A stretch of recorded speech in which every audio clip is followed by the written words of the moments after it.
واعتصموا بحبل الله جميعا ولا تفرقوا. السلام عليكم ورحمة الله وبركاته.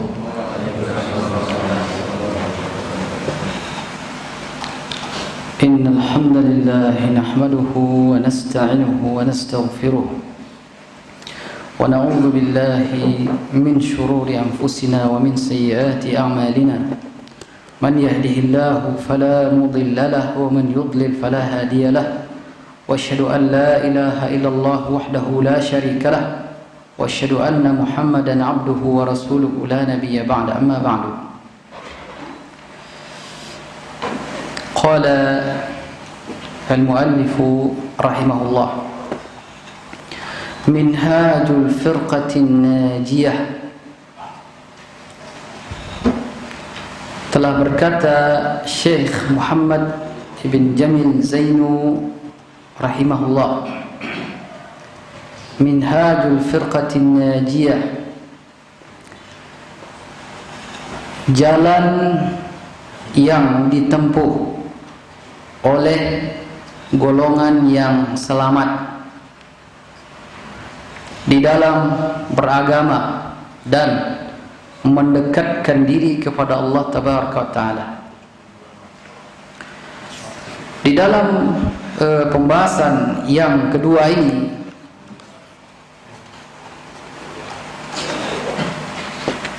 Syekh Muhammad ibn Jamil Zainu menuliskan 12 poin masalah yang terkait dengan masalah-masalah yang merupakan asas jalan yang ditempuh oleh Firqatun Najiyah, yang membedakan Firqatun Najiyah dengan selain mereka.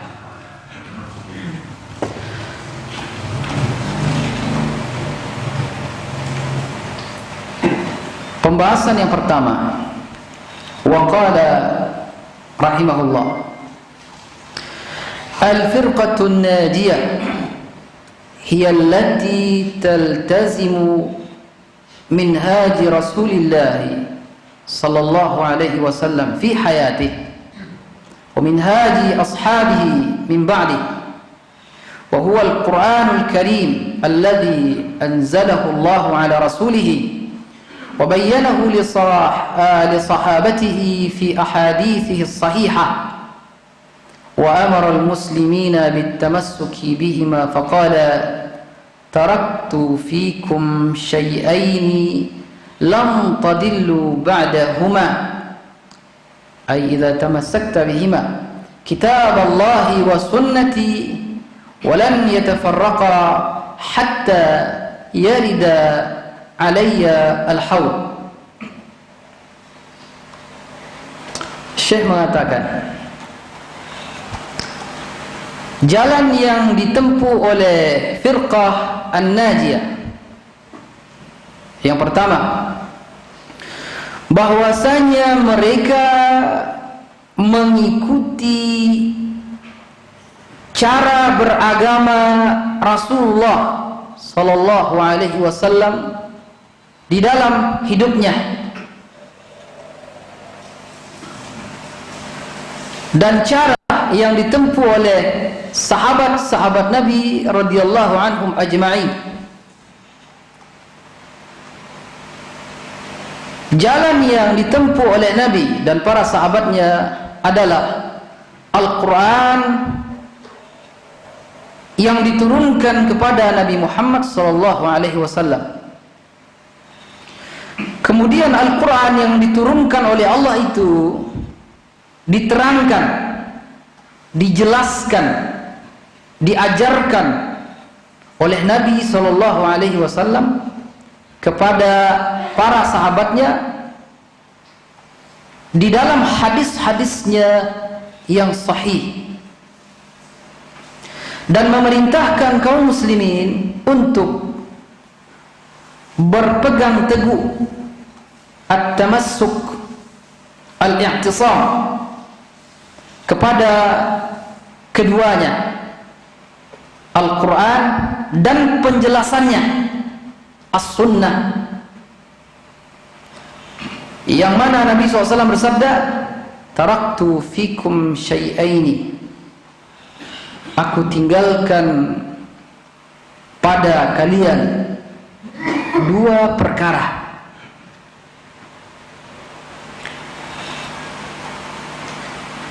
Dan kalian tidak akan sesat selama-lamanya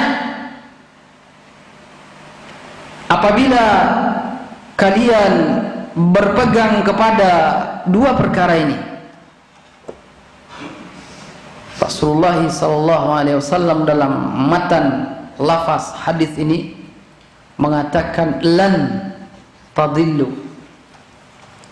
Lan itu jemaah yang dimuliakan oleh Allah Subhanahu wa taala,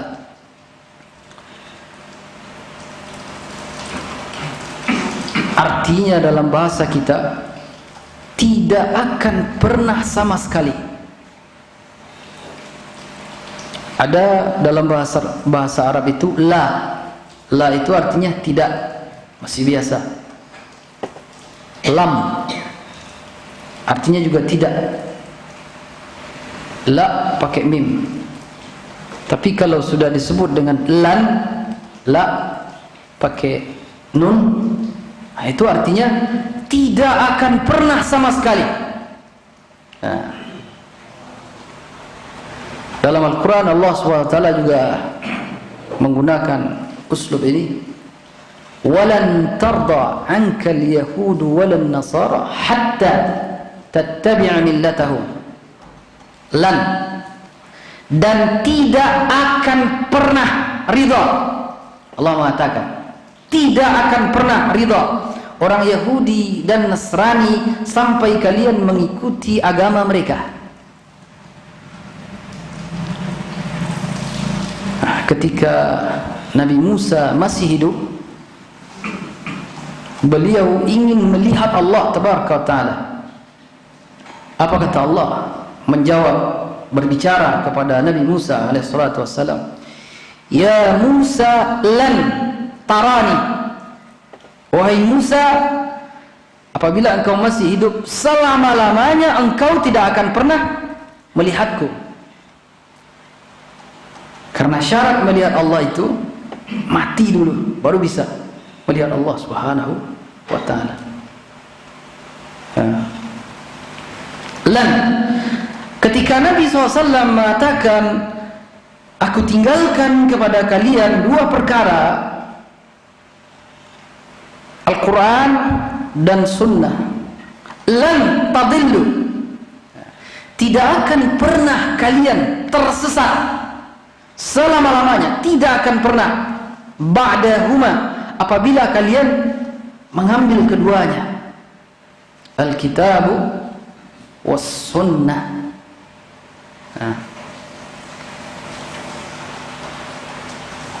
Kitab Allah wa sunnati walan yatafarraqa hatta yarida alayya al-haud. Nah, ini pesan yang mendalam dari Nabi SAW dan juga bermakna tamassuk, i'tisam. Apa itu? Dan jangan pernah kalian berpisah dari keduanya. Sampai kapan? Hatta yarida alayya al-haud, sampai kalian bertemu denganku di telaga. Nah, seperti itu. Nah,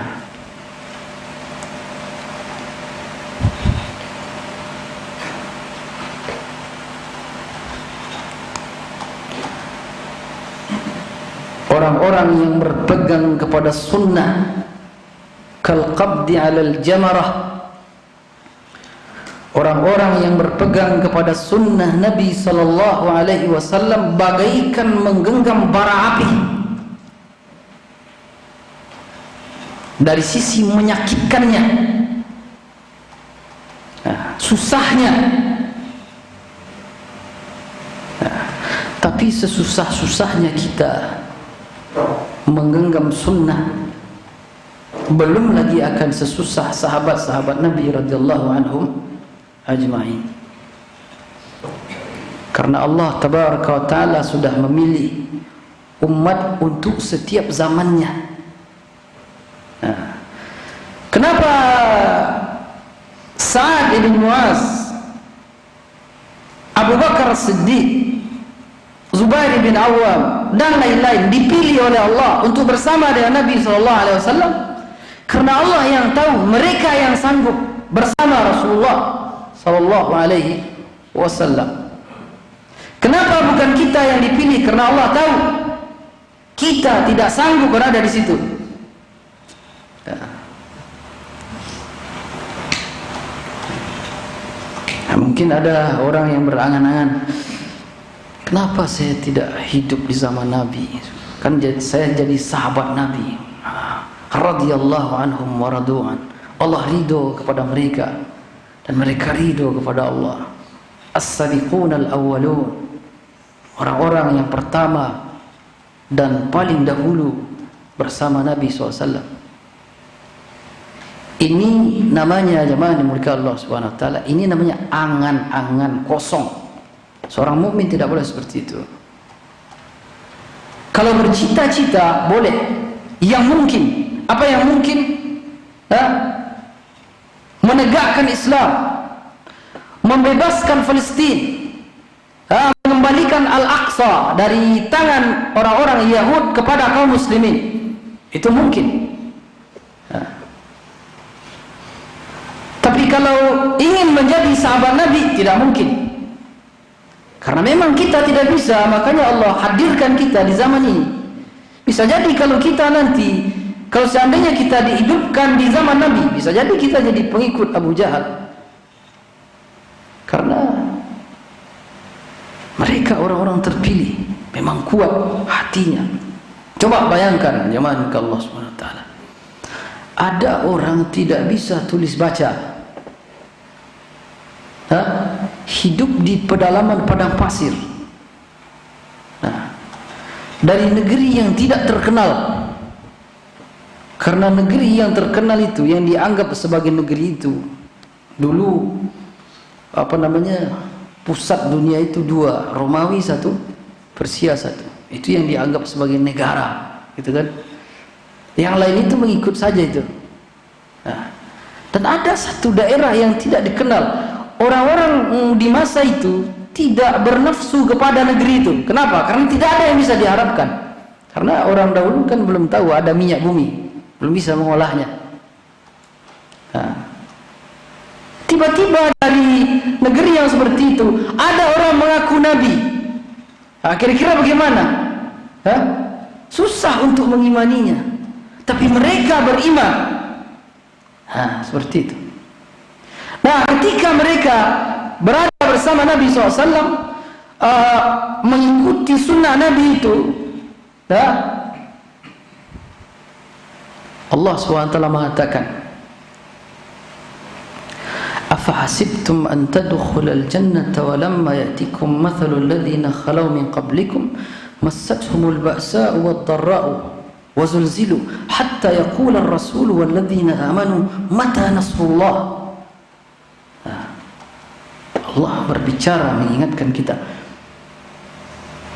Apakah kalian mengira akan masuk surga, tapi belum datang kepada kalian keadaan yang menimpa umat sebelum kalian, yang mereka ditimpakan kepada mereka kesulitan, kesusahan, dan mereka digoncangkan oleh Allah, sampai-sampai orang-orang yang beriman yang hidup bersama Rasul mengatakan, orang-orang yang beriman dan Rasul mengatakan, karena susahnya mereka, mata nasrullah, kapan datang pertolongan Allah? Seperti itu. Abu Musa al-Ash'ari radhiyallahu anhu mengatakan, kami pernah dalam satu peperangan bersama Nabi SAW pada saat musim panas. Kami berjalan di padang pasir, sehingga kuku-kuku kami itu berguguran, copot kukunya, berjuang di jalan Allah Subhanahu wa taala. Kita saja kalau misalnya mau pergi kajian, turun hujan, ya kan? Hujan hari. Mereka seperti itu. Sampai habis bekal kami, kata Abu Musa, sehingga kami makan daun kayu, daun pohon, dan buang air besar kami itu seperti buang air besar binatang ternak, karena makannya itu. Sampai begitu mereka.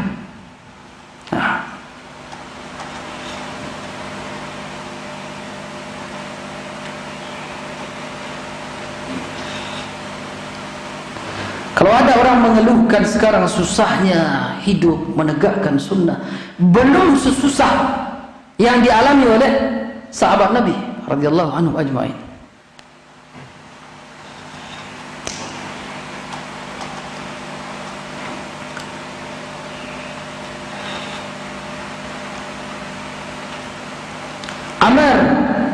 Ammar bin Yasir, ketika dia belum balik tapi dia sudah berakal,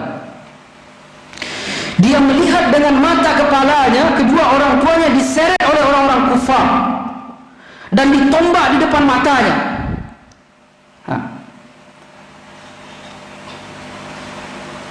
Begitu.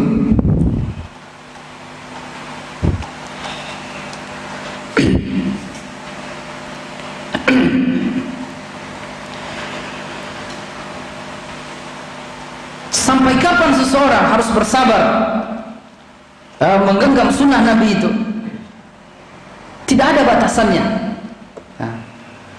Rasulullah SAW mengatakan, apabila orang mengatakan susah seperti itu, kata Nabi SAW, wala taraka, jangan berpisah darinya. Sampai kapan ya Rasulullah? Sampai engkau bertemu denganku di telaga. Itu indahnya hadis Nabi SAW. Inilah jalan yang dipilih oleh orang-orang yang dia memilih jalan firqatun najiyah, berjalan di atas sunnah Nabi SAW sampai dia mengharapkan pertemuan dengan Nabi di telaga. Itu. Oleh karena itu jemaah yang dimuliakan Allah Subhanahu wa taala, orang-orang yang peduli dengan sunnah itu as-salafiyuna, orang-orang salafi, menghidupkan sunnah, mulai dari yang kecil sampai yang besar, nampak di dalam keseharian mereka, baik orang awamnya atau ulamanya.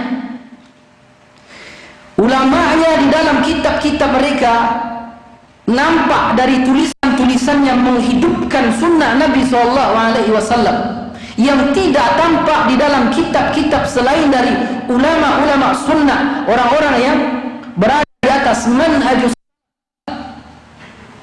Oleh karena itu Syekh Ibn Baz mengatakan di zaman ini, imam di zaman ini mengatakan, manhum al-firqatun najiyah. Al-firqatun najiyah, siapa firqatun najiyah di zaman ini? Beliau mengatakan hum as-salafiyuna, mereka adalah as-salafiyun, orang-orang yang menisbatkan diri mereka kepada salaf. Begitu. Apa artinya jadi salafi itu? Itu bukan dalam bab tazkiyah, bab mengatakan bahwa kita ahli surga, bukan itu maksudnya. Maksudnya kita mengatakan saya adalah salafi, maksudnya adalah saya dalam beragama, beramal, bermuamalah, saya berusaha mengikuti salaf. Bagaimana salaf melakukannya, saya akan coba melakukan seperti itu, meskipun saya tidak akan pernah sanggup tidak mungkin, tapi mengikuti jalan mereka mungkin. Gitu. Jangankan kita, Abdullah bin Mas'ud radhiyallahu anhu mengatakan seperti itu ketika ada orang Arab Badui datang. Orang Arab Badui itu jemaah dimuliakan Allah Subhanahu wa taala, mereka lugu, polos, sehingga pertanyaan mereka itu apa yang terasa langsung ditanyakan. Berbeda dengan sahabat Nabi, kalau mau bertanya itu difikir-fikirkan aja, difikirkan betul-betul dulu. Apakah pertanyaan ini tidak membuat Nabi marah? Seperti itu. Tapi kalau orang Arab Badui itu, apa yang terasa itu dilontarkannya. Sampai sekarang masih seperti itu mereka. Pernah kita sedang kajian dengan Syekh Abdul Hasan, dengan Syekh Adnan, lagi khusyuk membaca hadis Riyadhus Shalihin, sedang khusyuk. Datang salah seorang Arab Badui itu, langsung buka pintu masjid, berdiri di pintu itu, bertanya, "Ya Syekh," berteriak dia bertanya. Apa kata Syekh melihatnya? Tengok kalian, dari zaman Nabi sampai sekarang masih sama perangainya. Apa kata Syekh? Suruh dulu, datang, duduk sini dulu. Sudah duduk dia dikasih minum, ya kan? Apa tadi? Baru ditanya, kan? Unik. Tapi keluguan mereka itu ada sesuatu yang murni, al-hanafiyah, jiwa yang hanif. Apa kata salah seorang sahabat Nabi dari orang Arab Badui ini? Dia bertanya, "Mata sa'ah ya Rasulullah?" Pertanyaan yang lugu. "Ya Rasulullah, kapan hari kiamat?" Ya kan? Apa kata Nabi SAW dengan tersenyum? "Apa yang kau siapkan untuk hari kiamat?" Apa katanya dengan polosnya? Dia orang yang tidak beramal seperti sahabat-sahabat yang besar. Dengan polos dia mengatakan, "Saya hanya memiliki cinta. Modalnya cuma cinta, mencintai Rasulullah SAW. Itu cuma, kan? Al-mar'u ma'a man ahabba yaumil qiyamah," kata Nabi SAW. Seseorang akan dibangkitkan bersama orang yang dia cintai pada hari kiamat. Subhanallah. Yang meriwayatkan hadis itu adalah Abdullah bin Mas'ud. Dan setelah membacakan hadis itu, apa kata Abdullah bin Mas'ud radhiyallahu anhu? Tidak ada yang paling membahagiakan dari semua hadis-hadis Nabi yang pernah aku dengar selain itu. Ketika Nabi SAW mengatakan sesungguhnya seseorang akan bersama dengan orang yang dia cintai pada hari kiamat. Dan aku mencintai Abu Bakar, aku mencintai Umar, aku mencintai Utsman. Kata Ibnu Mas'ud, aku berharap bangkit bersama mereka. Itu Ibnu Mas'ud bangga mengatakan kalau dia salafi. Kenapa kita harus malu? Begitu. Itu maksudnya. Kita mengatakan saya salafi. Artinya apa? Saya ikuti Umar, Utsman, Ali. Itu maksudnya. Bukan maksudnya saya salafi, saya pasti masuk surga. Bukan itu maksudnya. Nah, ini yang manhaj yang tidak bisa orang membedakan antara mentazkiyah. Tazkiyah itu menganggap diri ini suci. Dengan apa? Dengan ikhbar, menyatakan gimana itu. Kenapa kita harus malu mengatakan saya salafi? Sedangkan ahli bid'ah saja bangga dia mengatakan saya Asy'ari, saya Naqsyabandi, saya Syatari, katanya. Bangga dia mengatakan. Dia sebutkan di majelis-majelisnya, diumumkannya di masjid-masjidnya. Sementara kita di masjid kita malu mengatakan kita salafi. Tak boleh. Begitu.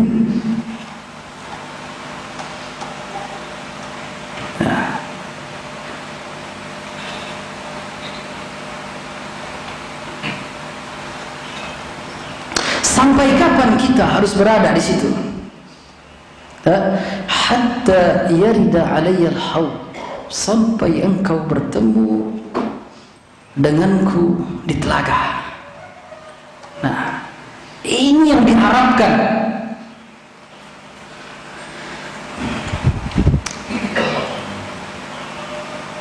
Kalau kita mengingat jemaah muka Allah, harapan, ini cita-cita. Kalau ini harus dimiliki oleh seorang mukmin, cita-cita yang tinggi. Ini harus. Sekarang kita sunnah, dicela, dicaci, tidak masalah. Tidak ada apanya. Tidak ada masalah mudaratnya untuk kita. Biarkan saja mereka. Kita memikirkan hal yang lebih besar dari itu. Bertemu dengan Nabi di telaga. Bertemu dengan Rasulullah di telaga. Apa itu? Nah, ada orang tidak pernah bertemu dengan orang tuanya waktu dia dilahirkan. Orang tuanya sudah meninggal dunia.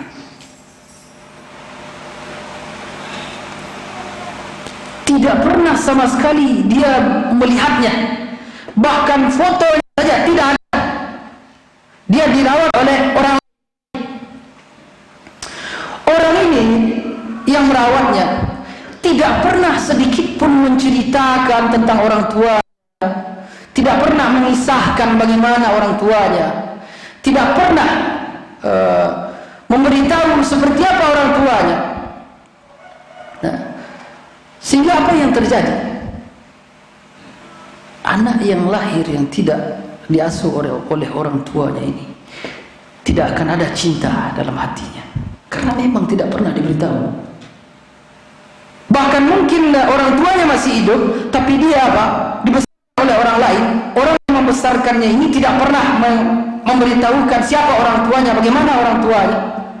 Sehingga pun setelah dia besar, ketika dia sudah ditemukan pun dengan orang tuanya, dia akan merasa itu orang lain. Hambar, tidak ada cinta. Nah, ini sesuatu yang antara manusia dengan manusia biasa, ya kan? Tapi berbeda dengan orang yang memang sudah meninggal orang tuanya, dibesarkan oleh orang lain. Tapi orang yang membesarkan ini menceritakan terus, memberitahukan, bapakmu seperti ini, ayahmu begini, ibumu sayang kepadamu, bapakmu orang baik, ini dia meninggalkan ini untukmu, ini disiapkannya untukmu, dia berjuang untukmu seperti ini. Diceritakan dengan rinci teliti, disebutkan bapakmu itu gagah, dia seperti ini, ibumu begini bentuknya, diceritakan sampai dengan fisiknya, diceritakan semuanya. Setiap hari itu yang disebutkan kepada anak itu. Sehingga jemaah di muka Allah Subhanahu wa taala, walaupun dia belum pernah melihatnya dan tidak pernah melihatnya, tapi cinta itu muncul. Begitu.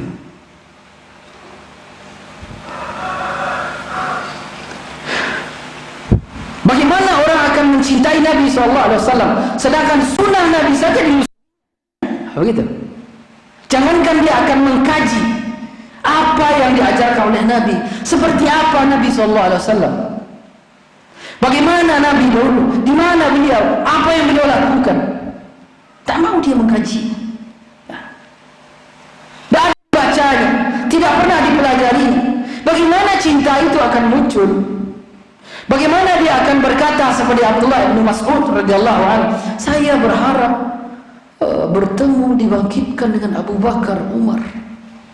Dia tidak kenal dengan Abu Bakar, tidak kenal dengan Umar.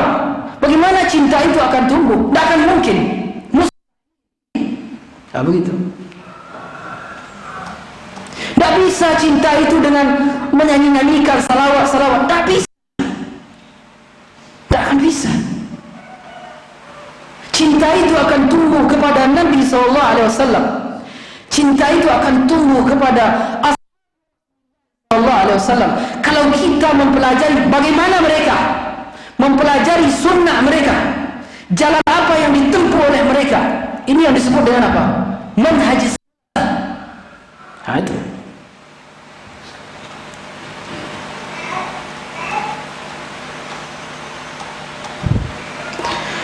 Jemaah yang dimuliakan Allah Subhanahu wa taala, kalau sudah ada rasa cinta kepada sahabat Nabi, itu nikmat dari Allah Tabaraka wa taala.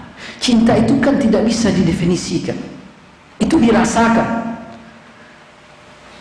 Ada orang mengatakan, seperti apa tandanya kalau kita mencintai, rasanya kalau kita sudah mencintai? Tidak bisa diungkapkan, itu dirasakan.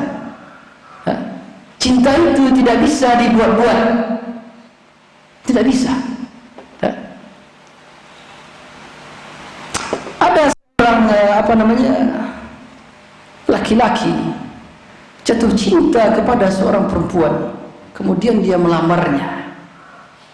Ketika cinta itu betul-betul sudah masuk ke dalam hatinya dan dia ingin hidup dengan wanita itu, kemudian disuruh alihkan, ganti dengan yang lain, lebih cantik, lebih bagus. Apa yang terjadi?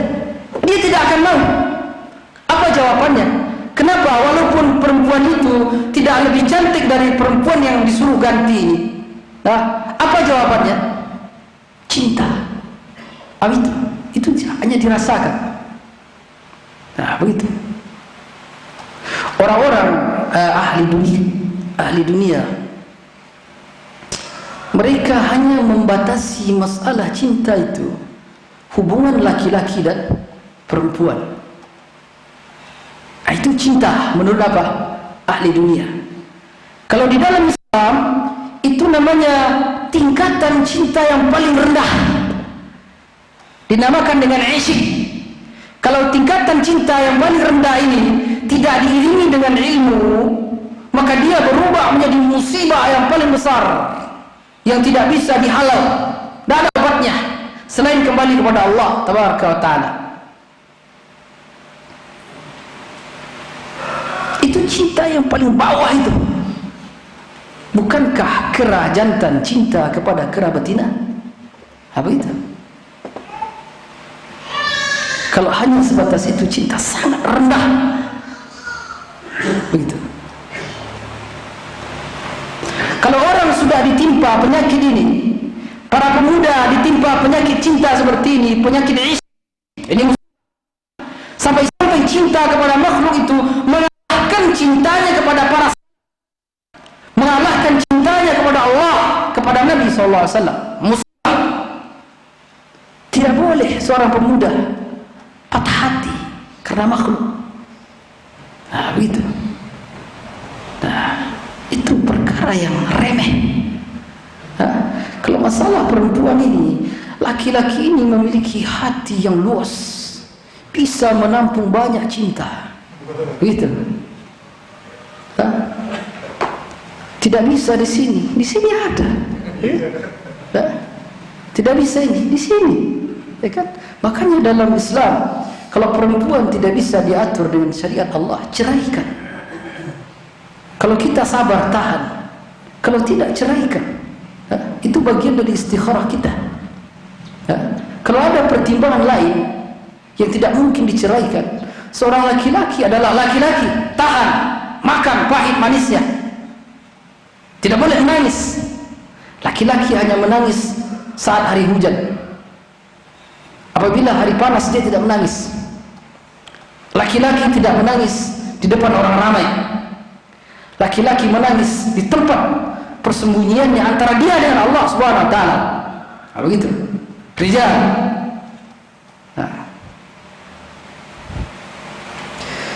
Al-Imam Muhammad bin Abdul Wahhab rahimahullah mengatakan dalam menafsirkan firman Allah Tabaraka wa Ta'ala dalam surat Al-Baqarah yang merupakan doa, wala tahmil alaina ma la taqata lana bih. Ya Rabb, jangan timpakan kepadaku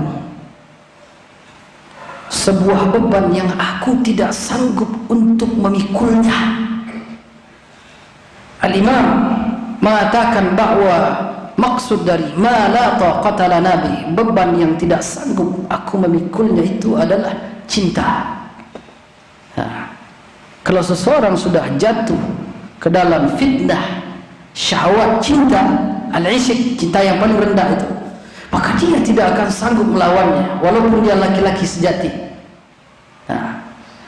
Obatnya cuma satu, disebutkan oleh Imam Ibnul Qayyim rahmatullahi alaih, hanya menjawab perkara ini saja, dijawab dengan kitab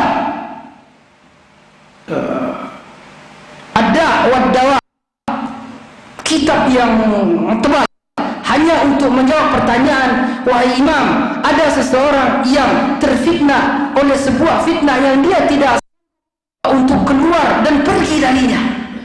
Nah, maksudnya cinta. Dia terpaut hati kepada perempuan yang dia tidak bisa meninggalkannya. Dijawab oleh Imam Ibnu Qayyim dengan sebuah kitab, Ad-Da' wa Dawa judulnya. Ada, sudah diterjemahkan, penyakit dan obatnya. Nah, intinya obatnya adalah mencintai Allah Subhanahu wa taala dan Rasulnya. Nah, dalam hadis yang sahih Nabi SAW mengatakan, seseorang tidak akan merasakan manisnya iman sampai Allah dan Rasulnya lebih dia cintai pada diri. Begitu. Nah, bagaimana cinta itu akan tumbuh? Seperti yang kita sebutkan tadi, cinta itu akan tumbuh dengan ilmu, ma'rifah. Oleh itu Nabi SAW melarang kita untuk bermudah-mudahan berhubungan dengan wanita yang ajnabi, yang tidak boleh kita berhubungan dengannya, tak boleh. Nah, makanya kalau ada pondok akhwat, ustaznya tidak boleh nampak oleh santrinya. Santrinya tidak boleh, santriwatinya tidak boleh nampak oleh ustaznya. Karena nanti akan tumbuh apa? Cinta. Sering berinteraksi. Bisa terjadi itu. Ustaz jatuh cinta kepada santriwati. Bisa. Nah, atau sebaliknya. Mungkin ustaz itu imannya kuat, begitu kan? Ilmunya banyak. Santriwatinya bagaimana?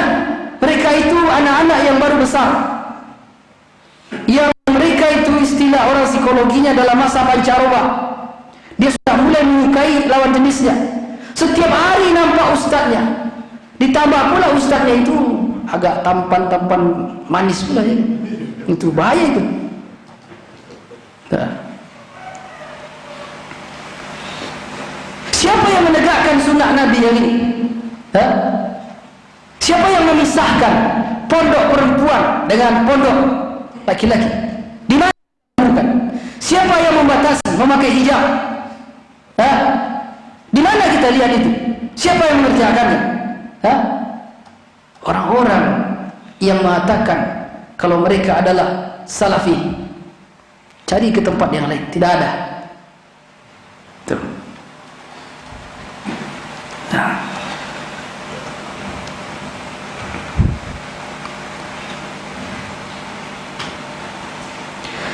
bagaimana menumbuhkan cinta itu?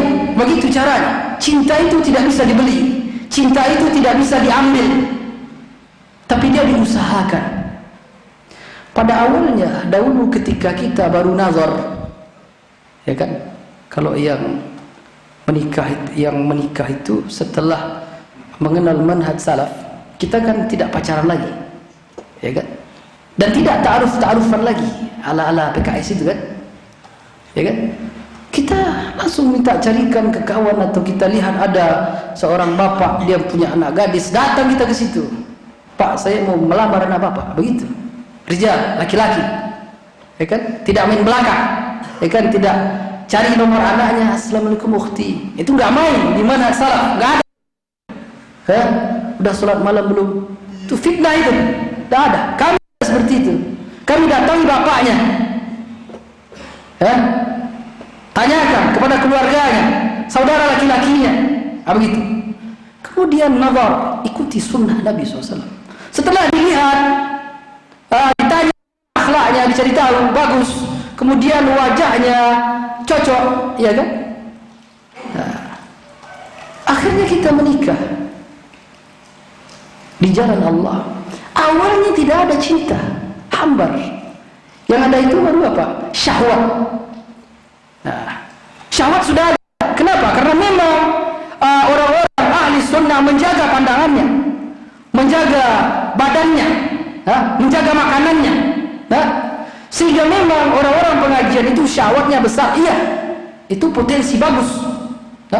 Memang itu harusnya. Ketika baru nikah itu syahwat sudah ada, tapi cinta belum ada. seiring berjalannya waktu, ya, semakin kita mengetahui sifat-sifatnya, dia juga begitu, mengetahui sifat-sifat kita, tahu apa yang kita suka, apa yang tidak kita suka. Berjalan berhari-hari melalui lika-liku kehidupan, ya, pindah-pindah kontrakan itu, tapi itu menumbuhkan cinta, begitu. Akhirnya dialah yang paling kita cintai, ya?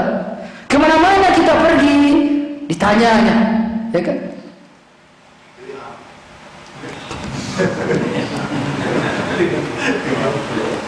Masya Allah. Begitu. Nah, begitu maksudnya Allah Subhanahu wa taala memberikan misal untuk menumbuhkan cinta itu begitu. Al-ma'rifah, harus banyak tahu. Nah, oleh karena itu tidak ada cara lain bagi seorang muslim untuk mencintai Allah Tabaraka wa taala kecuali dengan Allah, mempelajari al-asma' wa hal-hal yang berkaitan dengan Allah Tabaraka wa taala. Tidak ada cara lain untuk mencintai Nabi SAW kecuali kita mempelajari perkara-perkara tentang Nabi Tabaraka wa taala, membaca sirahnya, mengetahui perjuangannya, melihat syama'ilnya, mengetahui fisiknya, begitu. Setiap hari itu kita ulang sehingga seakan-akan kita betul-betul duduk di depan Nabi SAW. Akhirnya tumbuh cinta.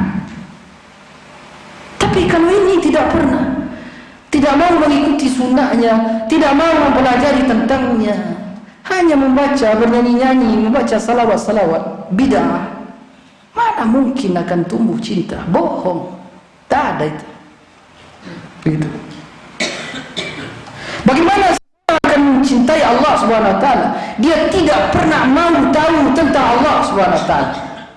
Sama seperti orang yang tidak dibesarkan oleh orang tuanya, dibesarkan oleh orang lain. Tidak pernah diceritakan tentang orang tuanya, akan hambar. Justru dia akan mencintai orang yang membesarkannya itu. Apabila di dunia ini tidak pernah mencari tahu tentang Nabi SAW, tidak mau tahu dengan sunnah Nabi SAW, tidak pernah mau tahu dengan tauhid, bagaimana hubungan Allah kepadanya, hubungan dia dengan Allah Tabaraka wa taala, tidak mau tahu tentang bagaimana perbuatan Allah untuknya, ya? Maka hati akan hambar, tidak akan ada cintanya kepada Allah Tabaraka wa taala, tidak akan ada, mustahil. Nah, begitu. Oleh karena itu jemaah yang dimuliakan oleh Allah Tabaraka wa taala, dasar beragama itu yang merupakan fondasi sekali disebutkan oleh Syekh Muhammad dengan as-salasatu al-usul, 3 dasar utama. Yang pertama apa? Ma'rifatullah. Yang kedua ma'rifatun Nabi. Yang ketiga ma'rifatu dinil Islam bil adillah. Itu.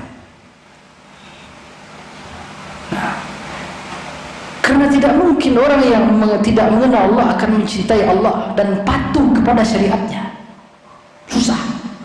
Nah, begitu. Dari ulama mengatakan bahwa ilmu yang paling tinggi itu adalah ma'rifatullah, at-tauhid, al-asma' wa sifat. Kita sebutkan salah satu contohnya. Bagaimana pentingnya kita mempelajari al-asma' was sifat. Al-asma' was sifat itu maksudnya adalah Allah Tabaraka wa taala menerangkan nama-namanya dan sifat-sifatnya di dalam Al-Quran untuk memperkenalkan dirinya kepada kita. Itu.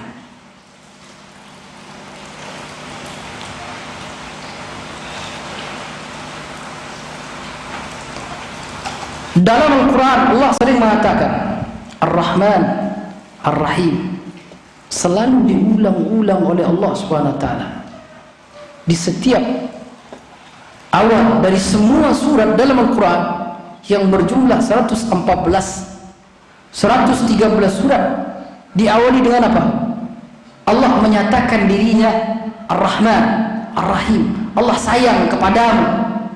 Nah, tidak disebutkan dalam surah Al-Bara'ah karena memang surat itu adalah pernyataan kebencian dari Allah kepada orang-orang musyrik.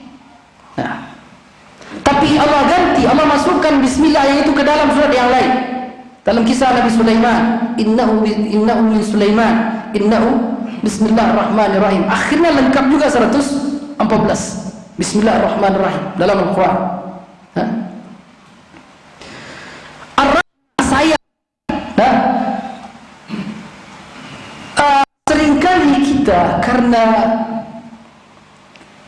kita sering membaca terjemahan, kita mengartikan Maha Pengasih, Maha Penyayang itu dengan memberikan apa? Rezeki. Ya kan? Allah memberi rezeki. Sebenarnya yang bukan Allah SWT sebutkan dalam bismillah itu memang sayang itu. Bagaimana seorang ibu anaknya, ya kan? Sayang itu dari perasaan jiwa. Bagaimana kita anak kita, ya kan? Itu perkara hati, rasa yang ada dalam hati. Nah, bagaimana kita mencintainya, menyayanginya, seperti itu. Rasulullah mempermisalkan seperti ini. Ada seorang ibu kehilangan anaknya di musim perang. Kemudian dia mencari-carinya. Kenapa dicari? Karena begitu menyayangi anaknya itu. Nah, ternyata dia dapatkan. Nah, setelah itu dia mengambilnya, memeluknya dengan penuh cinta dan kasih sayang. Kemudian dia menyusukannya, ditimbang-timbangnya bagaimana sayang seorang ibu kepada anaknya. Nah, dan kalau kita tanya kepada pribadi kita, siapa kira-kira manusia di muka bumi ini yang paling sayang kepada kita? Jawabannya siapa? Ibu kita, ya kan? Allah mengatakan, tidakkah kalian takjub dengan cintanya seorang ibu itu kepada anaknya? Bala ya Rasulullah. Iya ya Rasulullah. Kalau menurut kalian, apakah ibu itu mau mencampakkan anaknya masuk ke dalam api? Tidak akan mungkin ya Rasulullah. Apa kata Nabi SAW? Sesungguhnya Allah Tabaraka wa Ta'ala lebih menyayangi hamba, lebih besar yang Allah kepada hamba daripada sayangnya ibu kepada anaknya. Begitu. Cuman kita ini kadang tidak mau peduli. Allah menyayangi kita, tapi kadang kita tidak peduli. Nah, begitu. Itu namanya ma'rifatullah.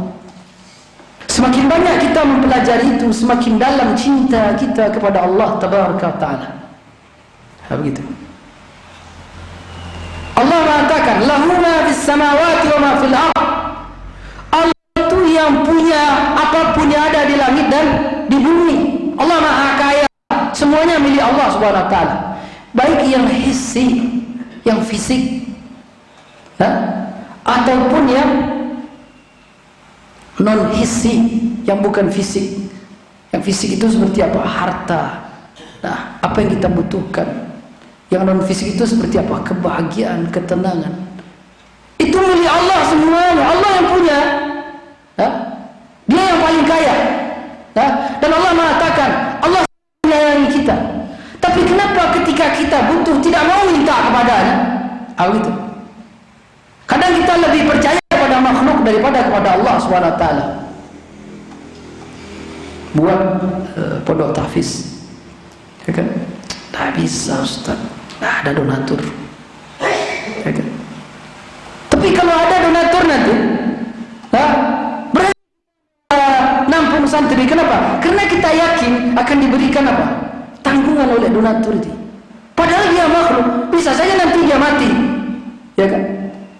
Kenapa kita tidak percaya kepada Allah SWT? Langsung minta kepada Allah. Begitu. Ada seorang laki-laki pemuda ingin nikah, kere, tidak punya uang, ya kan? Datang orang kaya, nah, kamu mau nikah? Iya Pak. Kalah, nazarlah.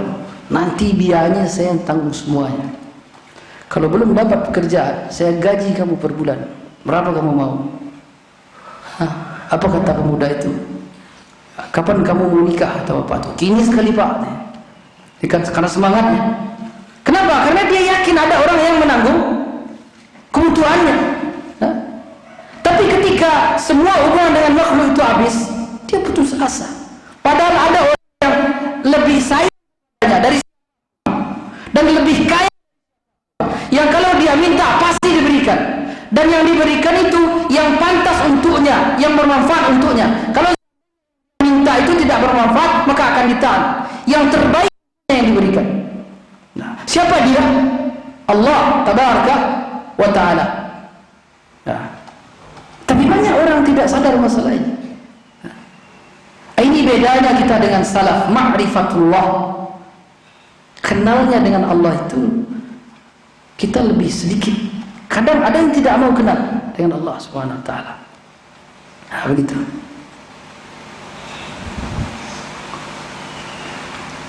Nah, mempelajari tauhid al-asma ini itu akan semakin banyak kita dengan al-asma wa sifat, akan menumbuhkan cinta kepada Allah tabaraka wa taala. Semakin jauh daripada tauhid al-asma wa sifat, semakin hambar jiwa kita kepada Allah tabaraka wa taala. Ada sebagian kawan mengeluhkan, dahulu Ustaz waktu baru-baru mengaji semangat, beribadah ini semangat, ya kan? Karena baru kenal lingkungan ramai-ramai semangat. Makin lama makin kendor semangat itu.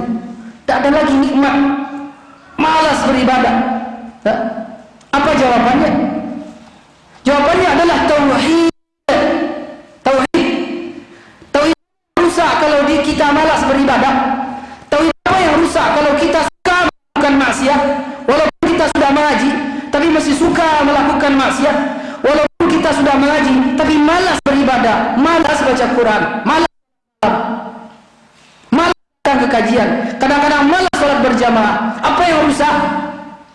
Tauhid. Tauhid apa? Al-asma was sifat. Begitu. Al-ilmu bit-ta'allum. Ilmu itu dengan belajar. Makanya ulama mengatakan tauhid dulu, tauhid. Begitu. Jangan fadailul amal saja. Fadailul amal itu semangat beramal. Nah,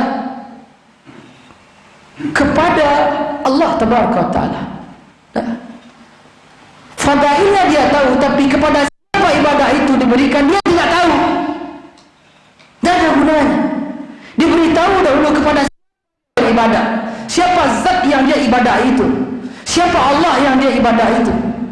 Allah yang Al-Hayy Al-Qayyum, yang maha hidup, tidak akan pernah mati, yang berdiri sendiri, tidak butuh kepada siapapun. La ta'khudhuhu sinatun wala naum, yang zat itu tidak pernah mengantuk apalagi tidur.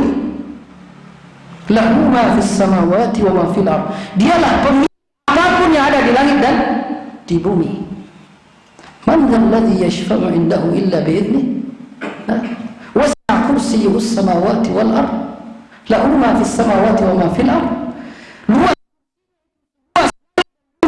ada namanya makhluk Allah itu kursi. Kursi lebih luas dari langit dan bumi. Ya? Untuk apa Allah menerangkan ini? Untuk menerangkan betapa besar. Ya? Dalam hadis Nabi SAW menjelaskan, fil kursi illa ka'alaqatin mulqah fi ardin falah. Perbandingan langit dan bumi itu dengan kursi Allah yang Allah sebutkan dalam ayat kursi itu seperti perbandingan sebuah cincin dilemparkan di padang pasir yang luas. Cincin itu adalah langit dan bumi dan seluruh isinya. Padang pasir yang luas itu adalah kursi.